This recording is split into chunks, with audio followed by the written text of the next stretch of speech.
नमस्कार।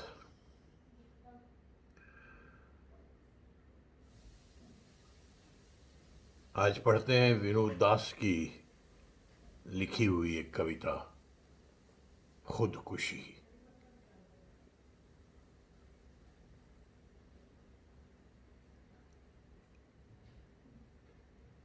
खुदकुशी, विनोद दास।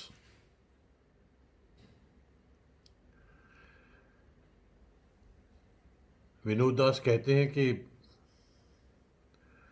ये पंखों से लटकी हुई पतली गर्दन, ट्रेन की पटरियों पर बिखरी क्षत विक्षत देह, ऊंची इमारत से गिरकर तरबूज सा फटा सर, कीटनाशक पीकर नीली हुई लाश, या ब्लेड से कटी हुई हाथ की कोमल कलाइयां। पुलिस अपनी प्राथमिकी में चाहे जो कुछ भी लिख ले, मैं इन्हें खुदकुशी मानने को हरगिज तैयार नहीं हूं। ये पंखों से लटकी हुई पतली गर्दन, ट्रेन की पटरियों पर बिखरी क्षत विक्षत देह, ऊंची इमारत से गिरकर तरबूज सा फटा सर, कीटनाशक पीकर नीली हुई लाश, या ब्लेड से कटी हुई हाथ की कोमल कलाइयां। पुलिस अपनी प्राथमिकी में चाहे जो कुछ भी लिख ले, मैं इन्हें खुदकुशी मानने को हरगिज तैयार नहीं हूं। आप बिल्कुल सही समझ रहे हैं, ये 100% हत्या है। हालांकि ये अपनी तरह से मृतक का प्रतिरोध है, इस बर्बर दुनिया की यातना के खिलाफ सफेद कफन पहनकर। आप बिल्कुल सही समझ रहे हैं, ये 100% हत्या है। हालांकि ये अपनी तरह से मृतक का प्रतिरोध है, इस बर्बर दुनिया की यातना के खिलाफ सफेद कफन पहनकर। वे कायर थे या दिमागी तौर से बीमार, ये कहना उनका अपमान होगा। जिंदगी विकल्पहीन है, हर कोई जिंदगी जीना चाहता है भरपूर, वो आदमी हो, मछली हो या तिलचिट्टा। जीने के लिए आदमी भीख मांगता है, मंदिर मस्जिद में प्रार्थनाएं करता है, ढोंगी बाबा फकीरों के चरण चूमता है, गुलाम बनकर अपने आतताइयों की जी हुजूरी करता है।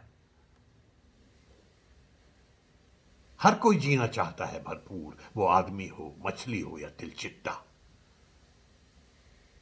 इलाज के लिए घर बार बेचकर डॉक्टर से जिंदगी के लिए गिड़गिड़ाता है, गुंडे के कट्टे के डर की छाया में जी लेता है, अपना एक गुर्दा बेच देता है अपनी जान बचाने के लिए, दूसरे आदमी की हत्या तक कर देता है।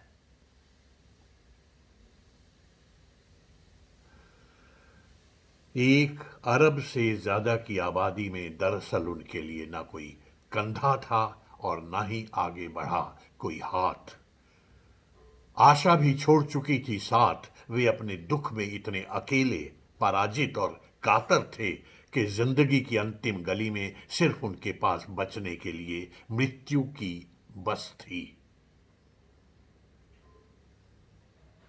1 अरब से ज्यादा की आबादी में दरअसल उनके लिए ना कोई कंधा था, ना ही आगे बढ़ा कोई हाथ।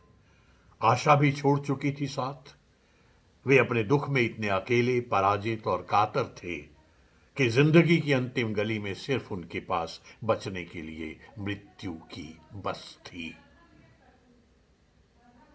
वे बच सकते थे,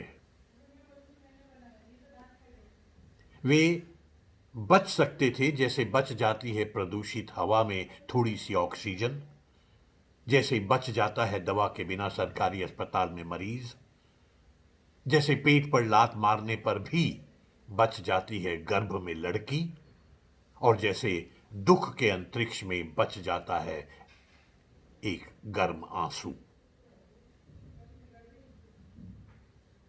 फर्श की पतली दरारों में चींटियों की तरह वे इस बेरहम दुनिया में गुजर बसर कर लेते अगर उनके काम मांगते हाथ दुरदुराए नहीं जाते।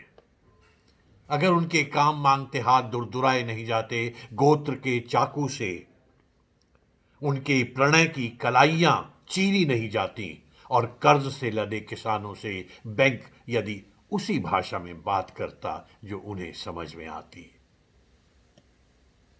बहू लक्ष्मी होती और मोटरसाइकिल की फरमाश बहू लक्ष्मी होती और मोटरसाइकिल की फरमाइश पूरी न होने पर उसकी पीठ जलते चिमटे से दागी न जाती।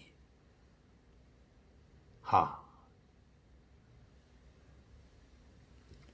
स्थानीय अखबार के किसी कोने में छपी इस खबर पर कुछ दिन कोराम होगा। कुछ दिन उनकी छोड़ी हुई दुनिया याद आएगी। याद आएगी कुछ दिन उनकी खुरपी कंघी, सुरती की डिबिया।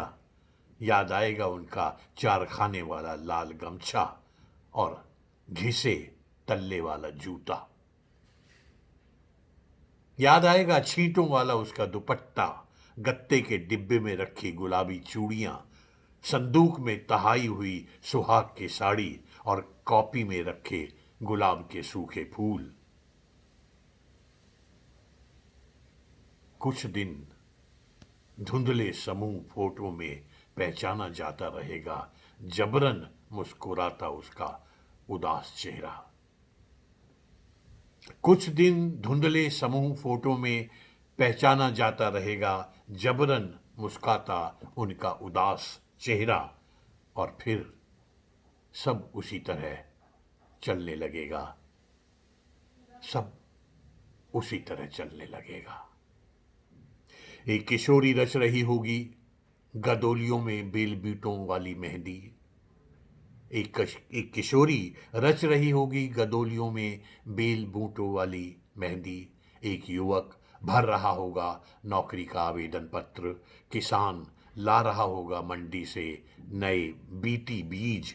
अभिसार की तैयारी के लिए एक नव विवाहिता काढ़ रही होगी अपने लंबे उलझे केश।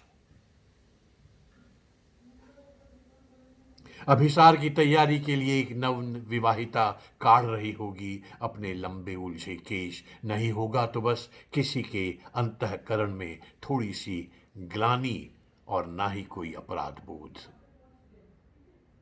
नहीं होगा तो बस किसी के अंतःकरण में थोड़ी सी ग्लानि और ना ही कोई अपराध बोध। ना ही होगा कोई क्षोभ, ना कोई प्रायश्चित, ना ही संताप, और दुनिया बदलने की बात तो एकदम नहीं होगी। इसी तरह खुदकुशी के नाम पर हर दिन हम मारे जाते रहेंगे, धीरे धीरे, और हमें पता तक नहीं चलेगा क्या सोचा होगा उसने अपने अंतिम क्षण में। इसी तरह खुदकुशी के नाम पर हर दिन हम मारे जाते रहेंगे और धीरे धीरे हमें पता तक नहीं चलेगा कि क्या सोचा होगा उसने अपने अंतिम क्षण में। मैं नहीं जानता, लेकिन मैं सोचता हूं कब तक इसी तरह जिंदगी बनी रहेगी प्रतीक्षालय हमारी स्थगित हत्या के लिए। मैं नहीं जानता, लेकिन सोचता हूं कि कब तक इसी तरह जिंदगी रहेगी प्रतीक्षालय हमारी स्थगित हत्या के लिए। धन्यवाद।